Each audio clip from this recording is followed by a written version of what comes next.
Welcome to Political Business. Tomorrow, Gorton and Denton goes to the polls in what might be the most consequential by-election in years. Our eyes turn back to Westminster and the ongoing debate around Plan 2 student loans.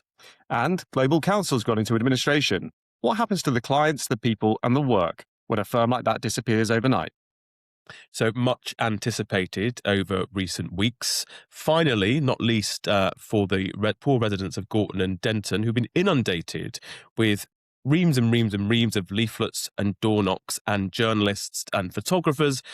The by-election, which will define, which will define politics until the next moment in May, is happening tomorrow. It's fair to say over the past few days, both the Greens, Labour and Reform are saying it's too close to call. We had a poll yesterday by Opinium, which again shows everything was in the margin of error.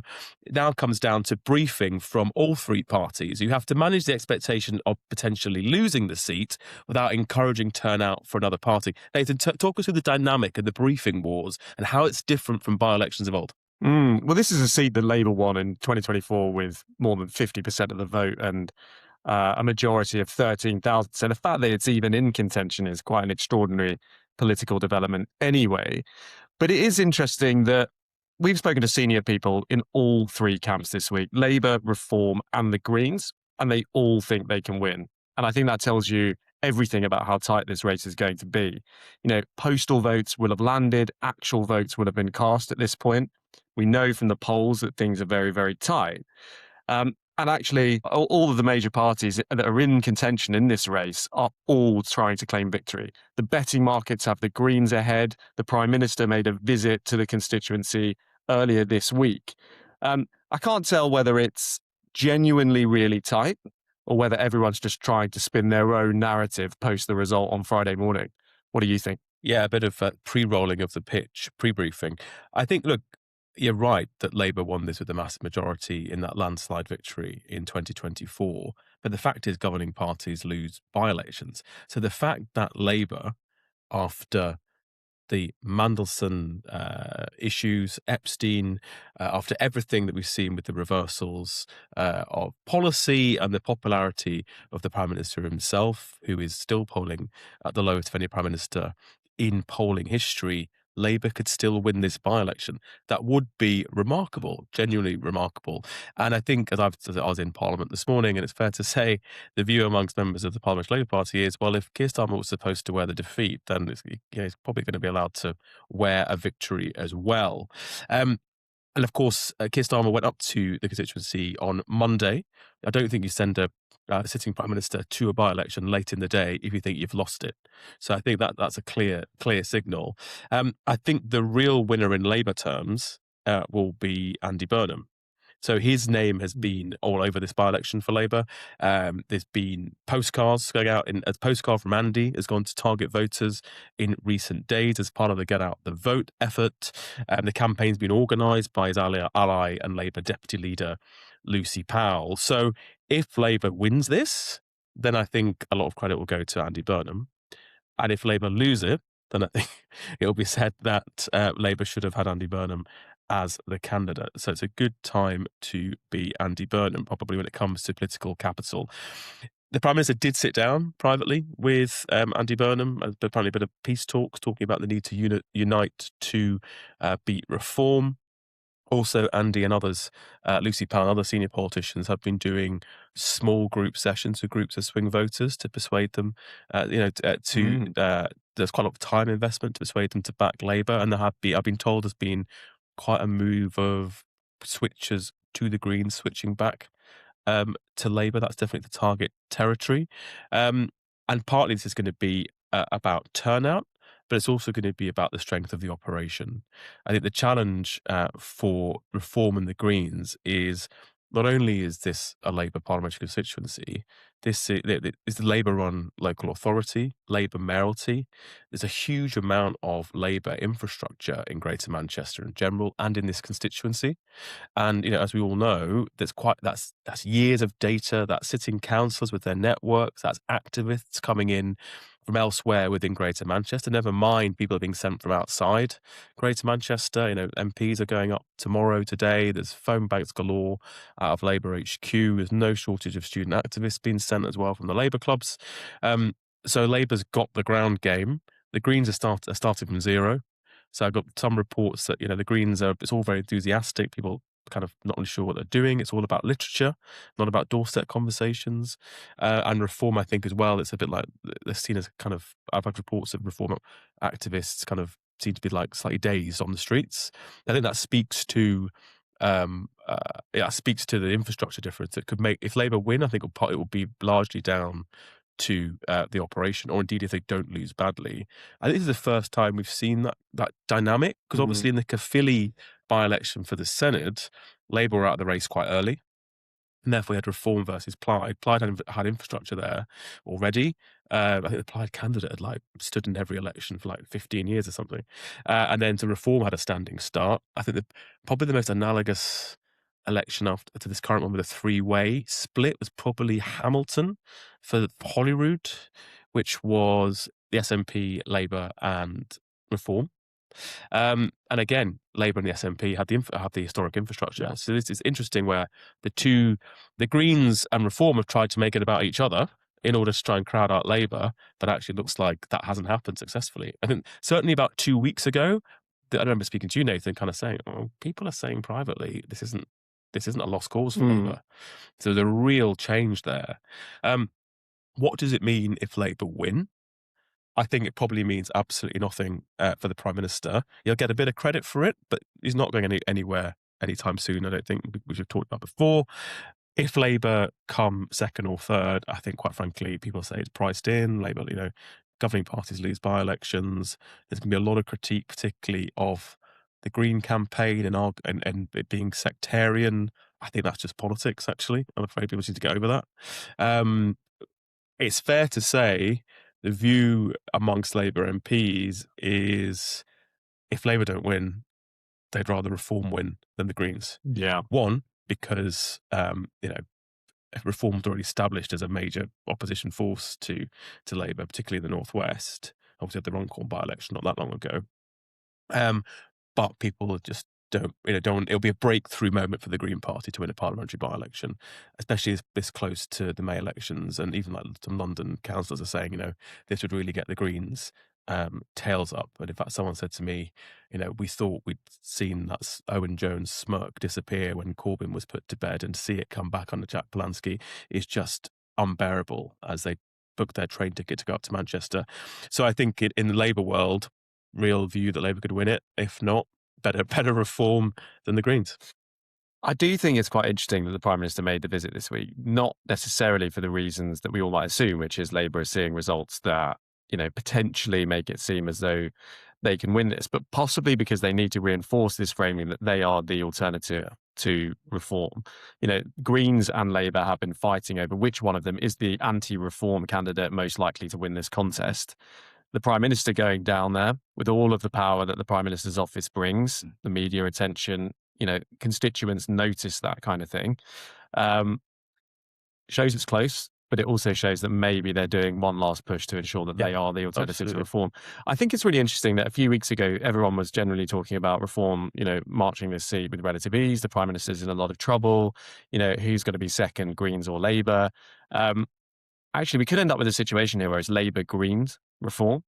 And Reform coming third place in a by-election that they have spent a lot of airtime actually talking about and talking up how much they can win is potentially quite damaging.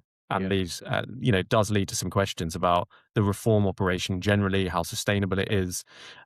Even in a by-election contest where you can pile resources into one place, what's that situation going to be when it's replicated across hundreds of target seats? So my own prediction, and we should explore this in future episodes, is that if Reform don't win, I think they will very much double down on the alternative to the Conservative Party strategy and go after those Tory seats come an election and position themselves as the alternative natural choice of the right, rather than what they have been doing to date, or certainly until mid last year, which is try and go after those Labour voters. But very much one to watch, and I'm sure the results will be out by the time many of you are listening to this podcast. Absolutely. And let's remind ourselves, of course, sitting prime ministers historically by convention don't go to by-elections. I think the first one was it Boris Johnson, the Yeah. first to go? So it was the case that you didn't go by convention. Um, but also, yeah, it's going to be a significant moment, if whether it be for Reform, Labour, or indeed the Greens. So we'll discuss next week as the result plays out, what it means. One party who isn't in contention when it comes to that by-election, or indeed, electorally anywhere in that region, is the Conservative Party. But Kemi Badenoch has arguably had quite a decent week, and it's been mainly framed around the student loan debate. She took on, or was taken on by Martin Lewis, the money-saving expert on Good Morning Britain. It's fair to say she handled it pretty well. But looking at the substance, Nathan, what's significant about the Conservatives' intervention on tuition fees? What does it mean, and what does it tell us about potentially how the Tories are fashioning out a new position on the centre right? Yeah, so Kemi Badenoch and the Conservatives have announced what they're calling a new deal for young people. Perhaps more imaginative titles might be forthcoming, but nonetheless, it clearly sets out who they're aiming to target. And it's effectively three main parts. The first is they want to scrap the real interest rate on Plan 2 student loans. So that's anyone who started with student loans between 2012 and 2023. Currently, interest is charged at RPI inflation plus up to 3%, depending on your earnings, which means many graduates basically see their balance going up and up and up, even as they're making repayments. I mean, it is a very regressive system. The Conservatives are saying, look, they'll cap it at RPI only, so your balance can never rise faster than inflation. And so, in effect, they say a doctor graduating with £80,000 of debt could save £58,000 over their lifetime. And they will pay for this effectively by cutting what they call bad value university courses. So reducing the number of entrants to university by 100,000. And that would save, they say, 3.6 billion, redirecting that money into apprenticeships and the loan reform. Now, I think, you can argue about the detail of the policy, as Martin Lewis did on Good Morning Britain, about who benefits most from mansplained, arguably. Well, arguably mansplained, along with Ed Balls, who was sort of going on. I mean, for what it's worth, Famous for mansplaining. I think she handled it pretty well, actually. Brilliantly. She handled it very well. Yeah. She came back and said, well, at least I'm looking at it, and I'm happy to talk to anyone about it who would like to discuss it. But, regardless of the substance of the policy, this is part of a conscious effort from the Conservatives to recognise that they have got to deal with the generational divide that has cropped up over the past 15 to 20 years. And the fact that... Otherwise known as the last time the Conservatives were in government. Well, you say that, and actually, George Osborne and David Cameron were getting quite a significant percentage of the effectively 18 to 35 vote. That's just collapsed post-Brexit. And when they introduced this Plan 2 student loan in 2013. Well, there you go. Forget this is a Conservative policy. It's all connected, and I think ultimately... Connected, it's causation. Well, you call it causation. I think Kemi's answered this pretty well, I think, which is, mistakes in office, we've got to look at it. This is about what happens moving forward rather than looking to the past. But I do take the point that these are all problems that have been stored up for many years. But it's part of this broader push, effectively, by the Conservative Party. And there's some pretty established groups popping up now. One's called Next Gen Tories. And they basically said, look, the Conservative Party faces an existential problem with young voters. The crossover age in which people are most likely to vote Conservative was 64 at the last election.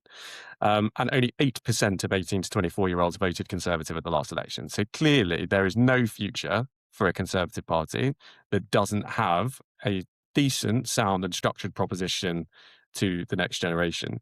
And actually, because there's been quite a lot of drift to reform from certain older demographics, and the predominant gains that the Conservatives are looking to make in the local elections in May are in cities like the centre of London, places like Wandsworth and Westminster and elsewhere, where there is a young, aspirational, up and coming kind of voter type. The Conservatives, this is all part of that. They're putting forward a proposition to those people. You link it to the stamp duty cut previously, and some of the other policies that the Conservatives are looking at behind the scenes. It's interesting that they are the dominant influence shaping the debate for the Conservative Party moving forward. And if, the biggest problem is getting a hearing for the Conservatives on these issues based on past performance. But the fact that these things are being discussed, I think, is giving some in the Conservative Party who are, at the younger end of the age spectrum, some hope that there could be a valuable aspirational proposition come the next election. That is very, very interesting. I think it's interesting that the Tories at the moment making the running on reversing their. I mean, I'm not saying that I'm not trying to be pejorative. Reversing their plan to student loan is clearly it's manifestly unfair. And the previous advisor to the then Tory Secretary of State says it was done in a hurry and it's mistaken and it's manifestly unfair. What is interesting though is does this go from tactical responses, which is what this is, to a cohesive platform? If Kemi Badenoch announced at party conference that they would abolish the triple lock in order to fund, on a zero-based budget to fund education and housing for younger people, then I think that was quite a bold and impressive move. But at the moment, it's still all just it's tactical responses. Interestingly, the conversations I've had with Labour MPs about this is the Treasury's looking at it, but it's £1 billion to do what some Labour MPs are currently suggesting. So, this does have to be viewed in the round. It is highly impactful for those groups of graduates, but ultimately, if there's more money going around, which there's not, do you target it at graduates? Labour values would say no, you target it at children in poverty, sure start, etc. But it's certainly the case. I think it feeds into this media narrative, and it's a real issue, but media narrative because of the metropolitan-based nature of lots in the media, that this is a squeezed generation that's hard done by everybody, whether it's on housing, whether it's on cost of education, whether it's on the threat to their careers. You wouldn't want to be going to most white-collar professional services jobs right now. So I think all the parties are going to have to respond to that. Speaking of white-collar jobs, you mentioned at the top, Nathan, about it's kind of an in-house story to those working in the communications industry and to public affairs in particular, the rapid demise of Global Counsel. For those who don't know what Global Counsel is, it was the consultancy started by Peter Mandelson, which essentially did public affairs, regulatory advice, government relations, particularly around regulatory issues, actually, and was actually very successful. It was started in London. We had some seed investment from WPP, which is a big holding company in the PR and public affairs sector. But it grew to have big operations in Brussels, Doha, Singapore, New York, and I think Washington DC, and a couple of other places. Its board announced it was winding itself up this week, leading to the immediate redundancy of a large number of their staff, many of whom have nothing to do with and never met Peter Mandelson. Mandelson actually was divested came out of executive control quite some time ago before his appointment to the DC job, and the company had already had a process of buying out his share. But it appears that the association with the issue was just with Peter Mandelson was just too much for the business to survive. I'm told that there was guidance from the Cabinet Office warning against engagement, potential conflict of interest issues if people are engaging with Global Counsel consultants. If you do government relations and you literally have a direction issued by civil servants against you, it's quite hard to then to deliver for your clients. I think a couple of clients left early on. Barclays, I think, was a big one, a couple of Tesco, and actually that just became unsustainable. I think the first thing is you're talking about several hundred people, most of whom will be quite young, who are suddenly thrown into the jobs market at an uncertain time. And I think that's difficult. And that is, we should think about the kind of human impact of that. Most of whom, some working on energy policy in Brussels and dealing with the Commission could not be further away from the world that this has led to the company's demise. I think there have been good moves by many in the communications industry to offer support and potential roles. It's a sad irony of the situation that last year was Global Counsel's best and most profitable ever. So this is a business that was doing well. I understand there are a couple of major industry operators looking to take some parts of the business out of administration. But I can understand why clients, most of the big household names working with GC, decided that it was too much of a reputational risk for them to continue working with them. It does remind me, I worked some years ago briefly for a company called Bell Pottinger, which went through a similar process and actually wound up over a couple of months, so nowhere near as fast as Global Council, which is probably symptomatic of the media environment we're in. Not media environment, the general discourse that we're in the pace of change in modern society. And actually, it was some people lived with the consequences of losing their job at Buck Ossinger, which was a huge name in the noughties. It was the number one name in government relations and public affairs, and then kind of lost that mantle quite quickly. But there were people who left the industry. There were people who, careers kind of never really recovered, who were again nothing to do with the reason that company wound up, which was actually due to issues with its international arm in South Africa and allegations around conduct in elections. Nothing to do with people organising parliamentary roundtables in the London office. So I think it is something when the pack moves on issues like this, when it comes to clients and industries, it moves quickly. But we mustn't forget, for those thinking, well, this is a part of the comeuppance of Peter Mandelson, there's actually a lot of people's jobs, futures, and confidence that have been affected here. And it is, it's quite a big story in the small world of public affairs and communications, but one we thought it was right to touch on today. Yeah, absolutely. It's rough when things like this go badly wrong. What are our 3 takeaways for the week? Well, first and foremost, let's watch out for the post-match analysis from Gorton and Denton. We'll get the result probably the early hours of Friday, although if it is too close to call, there could be multiple recounts. But then let's look out for what that result means. It'll play out in the Sundays. We probably won't know the real impact beyond the constituency until early next week. So wait for the result, yes, but then read the Sundays. Listen to us next week to see what the response has been on the ground in Westminster. So all eyes on Gorton and Denton. The Conservatives might be polling at 7% in Gorton and Denton, but they're competing for young voters with actual policy for the first time in a decade and potentially putting pressure on the government to change their stance on some of these issues. So engaging with the opposition is just as important as engaging with the government. And when it comes to reputational crises and the winding up of companies, as well as being excited and following the news stories, it is important to remember there's a human face to these stories too.